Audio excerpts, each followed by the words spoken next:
रितिका हंसमुख और मिलनसार स्वभाव की तो थी ही, पुरुष सहकर्मियों के साथ भी बेहिचक बात करती थी। साथ काम करने वाली लड़कियों के साथ शॉपिंग पर भी चली जाती थी और वहाँ खाने पीने का बिल भी दे देती थी। लेकिन जब कोई लड़की उसे अपने घर पर बुलाती थी तो वह मना कर देती थी।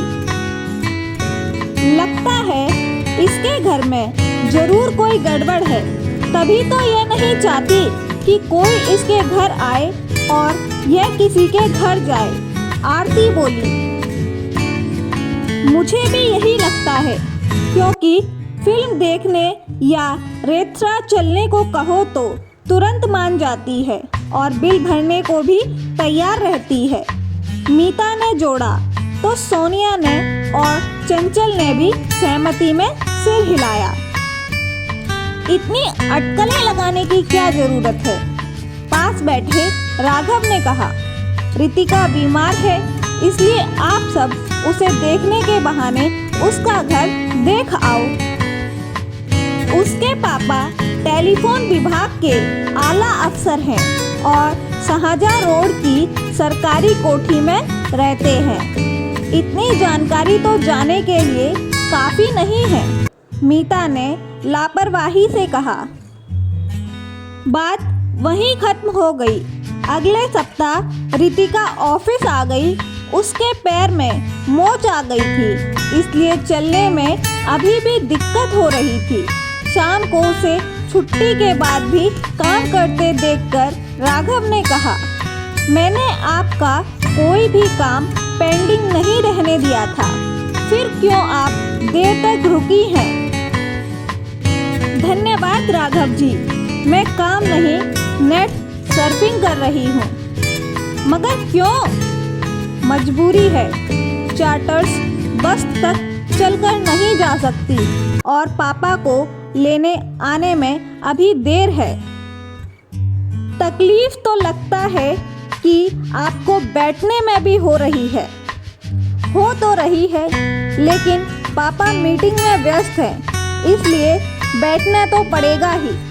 अगर ऐतराज ना हो तो मेरे साथ चलिए, इस शर्त पर कि आप चाय पीकर जाएंगे। ठीक है, अभी ऑर्डर करता हूँ। ओह नो, मेरा मतलब है मेरे घर पर। इसमें शर्त काहे की? किसी के भी घर जाने पर चाय नाश्ते के लिए रुकना पड़ता ही है। रितिका ने पापा को मोबाइल पर आने को मना कर दिया, फिर राघव के साथ घर पहुंच गई। माँ भी विनम्र थी। कुछ देर बाद रितिका के पापा भी आ गए। वे भी राघव को ठीक ही लगे। सब कुछ मिलाकर घर परिवार में कुछ ऐसा नहीं था जिसे रितिका किसी से छिपाना चाहे। बातों ही बातों में पता चला कि वे लोग कई वर्षों से हैदराबाद में रह रहे थे और उन्हें वह शहर पसंद भी बहुत था। इनकी तो विभिन्न जिलों में बदली होती रहती थी, लेकिन मैं बच्चों के साथ हमेशा हैदराबाद में ही रही। बहुत अच्छे लोग हैं वहाँ के। अकेले रहने में कभी कोई परेशानी नहीं हुई, रितिका की माँ ने बताया। यहाँ तो अभी आपकी जान पहचान नहीं हुई होगी, राघव ने कहा। पास पड़ोस में तो हो गई है, वैसे रिश्तेदार बहुत हैं यहाँ, लेकिन अभी उनसे मिले नहीं हैं। ऋतु पत्राचार से MBA की पढ़ाई कर रही है, इसलिए ऑफिस के बाद का सारा समय पढ़ाई में ही लगाना चाहती है और हम भी इसे डिस्टर्ब नहीं करना चाहते। मिलने के बाद तो आने जाने का सिलसिला शुरू हो जाएगा ना। राघव को रितिका की सहेलियों से मेलजोल ना बढ़ाने की बात तो समझ आ गई, लेकिन MBA करने वाली बात छिपाने की नहीं। यह सुनकर कि राघव के माता पिता सऊदी अरब और बहनें अपने पति के साथ सिंगापुर में रहती हैं और वह यहाँ अकेला। रितिका की माँ ने आग्रह किया, कभी घर वालों की याद आए तो आ जाया करो बेटा, अच्छा लगेगा तुम्हारा आना।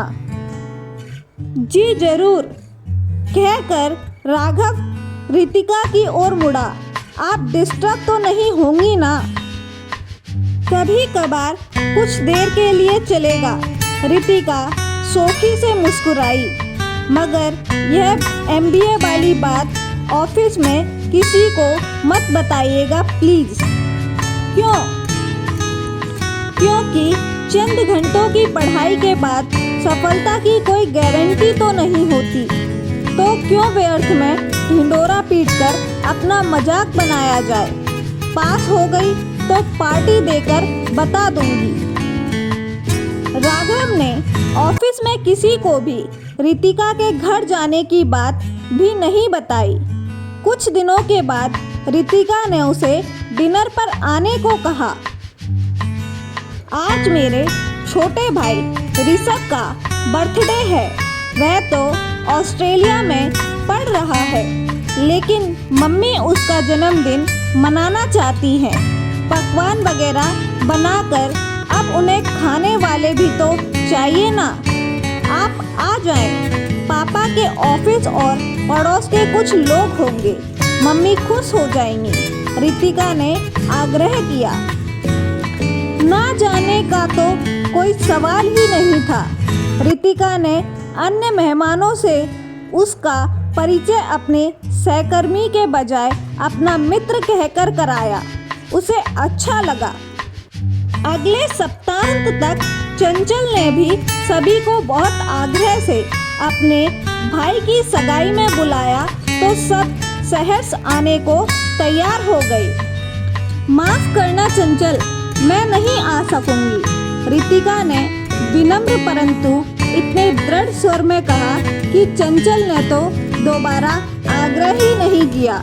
लेकिन राघव ने मौका मिलते ही अकेले में कहा, अगर आप अकेले जाते हुए हिचक रही हैं तो मुझे आपने मित्र कहा है, मित्र के साथ चलिए। मित्र कहा है सो बता देती हूँ कि मैं इस तरह के पारिवारिक समारोह में कभी नहीं जाती। क्यों? क्योंकि ऐसे समारोह में ही सहेलियों की मम्मियाँ चाचियाँ अपने चहेतों के लिए लड़कियाँ पसंद करती हैं। सहेलियों के भाई और उनके दोस्त तो ऐसी दावतों में जाते ही लड़कियों को लाइन मारने लगते हैं। वैसे सुरक्षित लड़के भी नहीं हैं। कुंवारी कन्याओं के अभिभावक भी गिद्ध दृष्टि से शिकार का अवलोकन करते हैं। आप मुझे डरा रही हैं। कुछ भी समझ लीजिए, जो सच है वही कह रही हूँ। खैर, कह तो सच ही रही हैं, फिर भी मुझे तो जाना ही पड़ेगा, क्योंकि ऑफिस से आपके सिवा सभी जा रहे हैं। कुछ रोज बाद राघव को एक दूसरी कंपनी में अच्छी नौकरी मिल गई। रितिका बहुत खुश हुई। अब हम जब चाहे मिल सकते हैं, ऑफिस की अफवाहों का डर तो नहीं। राघव को बढ़िया नौकरी मिलने की खुशी अब और भी बढ़ गई। मुलाकातों का सिलसिला जल्द ही दोस्ती से प्यार में बदल गया और फिर राघव ने प्यार का इजहार भी कर दिया। रितिका ने स्वीकार तो कर लिया, लेकिन इस शर्त के साथ कि शादी साल भर बाद भाई के ऑस्ट्रेलिया से लौटने पर ही करेगी। राघव को मंजूर था, क्योंकि उसके पिता को भी अनुबंध खत्म होने के बाद ही अगले वर्ष भारत लौटने पर शादी करने में आसानी रहती और वह भी नई नौकरी में एकाग्रता से मेहनत करके पैर जमा सकता था। भविष्य के सुखद सपने देखते हुए जिंदगी मजे में कट रही थी कि अचानक उसे टूर पर हैदराबाद जाना पड़ा। ऑफिस के एक वरिष्ठ अधिकारी ने उसे वहां अपनी बहन को देने के लिए एक पार्सल दिया। मेरी बहन और जीजाजी डॉक्टर हैं, उनका अपना नर्सिंग होम है, इसलिए वे तो कभी दिल्ली आते नहीं। किसी आते जाते के हाथ उन्हें यहाँ की सौगात सोहन, हलवा, गज्जक वगैरह भेज देता हूँ। तुम मेरी बहन को फ़ोन कर देना, वे किसी को भेजकर सामान मंगवा लेगी। मगर राघव के फ़ोन करने पर डॉक्टर माधुरी ने आग्रह किया कि वह डिनर उनके साथ करे। बहुत दिन हो गए हैं किसी दिल्ली वाले से मिले हुए। वे उसे लेने के लिए गाड़ी भिजवा देंगी। माधुरी और उसके पति दिनेश राघव से बहुत आत्मीयता से मिले और दिल्ली के बारे में दिलचस्पी से पूछते रहे कि कहाँ क्या नया बना है वगैरह वगैरह।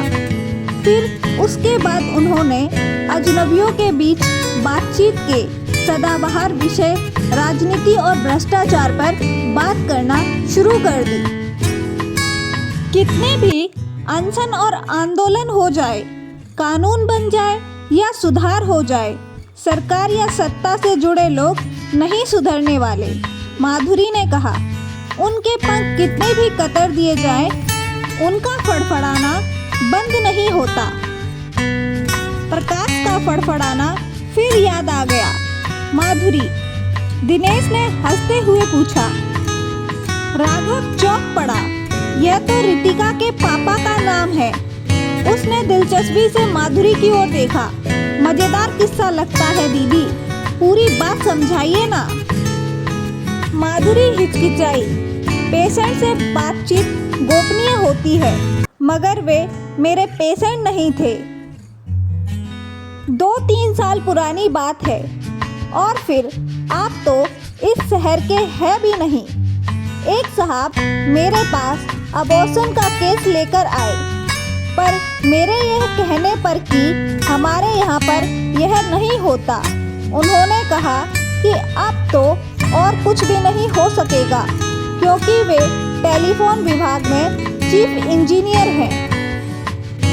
मैंने बड़ी मुश्किल से हंसी रोककर उन्हें बताया कि हमारे यहाँ तो प्राय सभी फ़ोन रिलायंस और टाटा इंडिकॉम के हैं। सरकारी फ़ोन अगर हैं तो खराब पड़ा होगा। उनकी शक्ल देखने वाली थी, मगर फिर भी जाते जाते अन्य सरकारी विभागों में अपनी पहुंच की डुगडुगी बजाकर मुझे डराना नहीं भूले। तभी नौकर खाने के लिए बुलाने आ गया। खाना बहुत बढ़िया था, और उससे भी ज़्यादा बढ़िया था स्नेह, जिससे मेजबान उसे खाना खिला रहे थे, लेकिन वह किसी तरह कौर निगल रहा था। होटल के कमरे में जाते ही वह फूट फूट कर रो पड़ा। क्यों हुआ ऐसा उसके साथ? क्यों भोली भाली मगर संकीर्ण स्पष्टवादी रितिका ने उससे छिपाया अपना अतीत? वह संकीर्ण मानसिकता वाला नहीं था। जीवन में सभी के कदम बहक जाते हैं। अगर रितिका उसे सब सच बता देती तो वह उसे सहजता से सब भूलने को कहकर अपना लेता। रितिका के परिवार का रिश्तेदारों से ना मिलना जुलना, रितिका का सहेलियों के घर जाने से कतराना और उनके परिवार के लिए सटीक टिप्पणी करना डॉक्टर माधुरी के कथन की पुष्टि करता था। लौटने पर राघव अभी तय नहीं कर पाया था कि रितिका से कैसे संबंध विच्छेद करे। इसी बीच अकाउंट्स विभाग ने याद दिलाया कि अगर उसने कल तक अपने पुराने ऑफिस का टीडीएस दाखिल नहीं करवाया तो उसे भारी इनकम टैक्स भरना पड़ेगा। राघव ने तुरंत अपने पुराने ऑफिस से संपर्क किया। संबंधित अधिकारियों से उसकी अच्छी जान पहचान थी और उसने छूटते ही कहा कि तुम्हारे कागजात तैयार हैं, आकर ले जाओ। पुराने ऑफिस जाने का मतलब था रितिका से सामना होना, जो राघव नहीं चाहता था। ऑफिस के समय में कैसे जाऊं?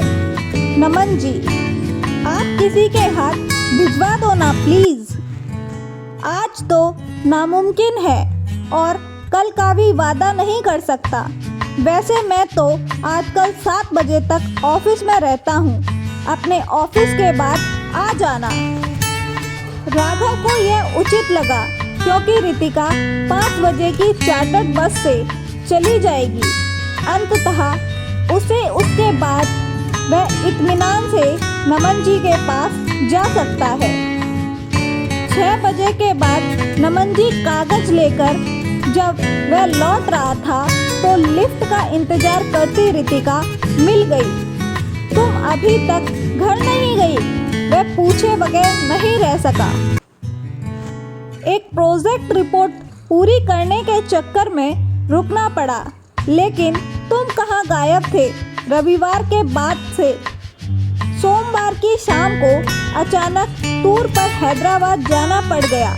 आज ही लौटा हूँ। अच्छा किया जाने से पहले घर नहीं आए, वरना मम्मी ना जाने कितने पार्सल पकड़ा देती अपनी सखी सहेलियों के लिए। पार्सल तो फिर भी लेकर गया था बड़े साहब की बहन का, डॉक्टर माधुरी के लिए। राघव ने पैनी दृष्टि से रितिका को देखा। तुम जानती होगी डॉक्टर माधुरी को? रितिका के चेहरे पर कोई भाव नहीं आया और वह लापरवाही से कंधे झटक कर बोली, कभी नाम भी नहीं सुना। पापा को फोन कर दूंगी कि वे सीधे घर चले जाएं। मैं तुम्हारे साथ आ रही हूँ। पहले कहीं कॉफ़ी पिलाओ, फिर घर चलेंगे। राघव मना नहीं कर सका और फिर घर पर डॉक्टर माधुरी का नाम बताकर प्रकाश और रमा की प्रतिक्रिया देखने की जिज्ञासा भी थी।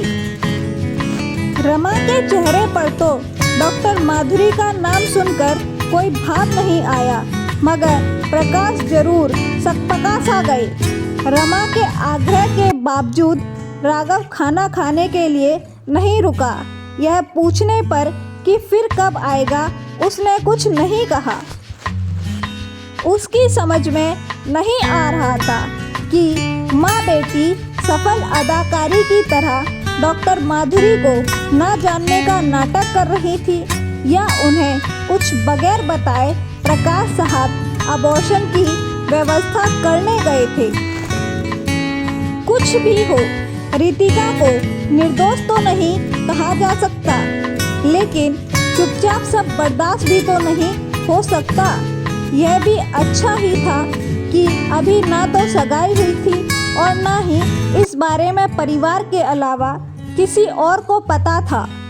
इसलिए धीरे धीरे अवहेलना करके किनारा कर सकता है।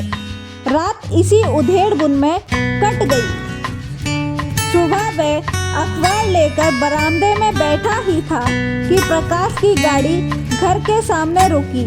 उनका आना अप्रत्याशित तो नहीं था, मगर इतनी जल्दी आने की संभावना भी नहीं थी। रात तो खैर अपनी थी, जैसे तैसे काट ली, लेकिन दिन को तो तुम्हें भी काम करना है और मुझे भी, और उसके लिए मन का स्थिर होना जरूरी है।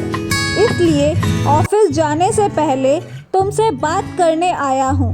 प्रकाश ने बगैर किसी भूमिका के कहा। यहीं बैठेंगे या अंदर चलें? अंदर चलिए अंकल, राघव विनम्रता से बोला और फिर नौकर को चाय लाने को कहा। मैं नहीं जानता डॉक्टर माधुरी ने तुमसे क्या कहा, मगर जो भी कहा होगा उसे सुनकर तुम्हारा विचलित होना स्वाभाविक है। प्रकाश ने ड्राइंग रूम में बैठते हुए कहा, और यह सोचना भी कि तुमसे यह बात क्यों छिपाई गई। वह इसलिए कि किसी की जिंदगी के बंद परिच्छेद बिना वजह के खोलना ना मुझे पसंद है और ना रितु को। मैंने अपनी भतीजी रुचि को हैदराबाद में एक सॉफ्टवेयर कंपनी में जॉब दिलवाई थी। वह हमारे साथ ही रहती थी। सॉफ्टवेयर टॉकीज के काम के घंटे तो असीमित होते थे, इसलिए हमने रुचि के देर सवेर आने पर कभी रोक नहीं लगाई और इसी गलती का एहसास हमें तब हुआ जब रुचि ने बताया कि वह माँ बनने वाली है। उसकी सहेली का भाई उससे शादी करने को तैयार है, लेकिन कुछ समय यानी पैसा जोड़ने के बाद, क्योंकि उसकी जाति में दहेज की प्रथा है और उसके माता पिता बगैर दहेज के विजायती लड़की से उसे कभी शादी नहीं करने देंगे। पैसा जोड़कर वह माँ बाप को दहेज दे देगा। फिलहाल रुचि को गर्भपात करवाना पड़ेगा। हम भी नहीं चाहते थे कि रुचि के माता पिता को इस बात का पता चले। अंत में मैंने गर्भपात करवाने की जिम्मेदारी ले ली। जिन अच्छे डॉक्टरों से संपर्क किया उन्होंने साफ मना कर दिया और झोला छाप डॉक्टरों से मैं यह काम करवाना नहीं चाहता था। बहुत परेशान थे हम लोग। तब हमें परेशानी से उबारा रितु और ऋषभ ने। रितु को IIM अहमदाबाद में MBA में दाखिला मिल गया था और ऋषभ भी अमेरिका जाने की तैयारी कर रहा था। दोनों ने कहा कि जो पैसा हमने उनकी पढ़ाई पर लगाना है उसे हम रुचि को दहेज में देकर उसकी शादी तुरंत प्रशांत से कर दें और कोई चारा भी नहीं था। मुझ में अपने भाई भाभी की नज़रों में गिरने और लापरवाह कहलवाने की हिम्मत नहीं थी।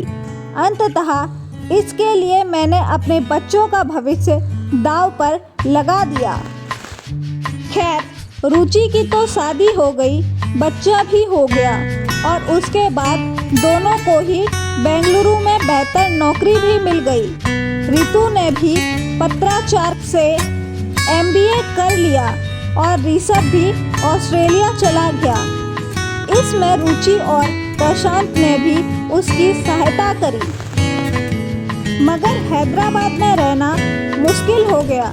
लगभग सभी नामी ग्रामी डॉक्टरों के पास मैं गया था और उन सभी के गाहे ब्याहे क्लब या किसी समारोह में आमना सामना हो जाता था। वे मुझे जिन नज़रों से देखते थे उन्हें मैं सहन नहीं कर पाता था।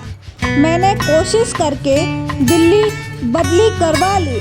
सोचा था वह प्रकरण खत्म हो जाएगा, लेकिन वह तो लगता है मेरी बेटी की खुशियाँ ही छीन लेगा। तुम्हें मेरी कहानी मनगढ़ंत लगी हो तो मैं रुचि को यहाँ बुलवा लेता हूँ।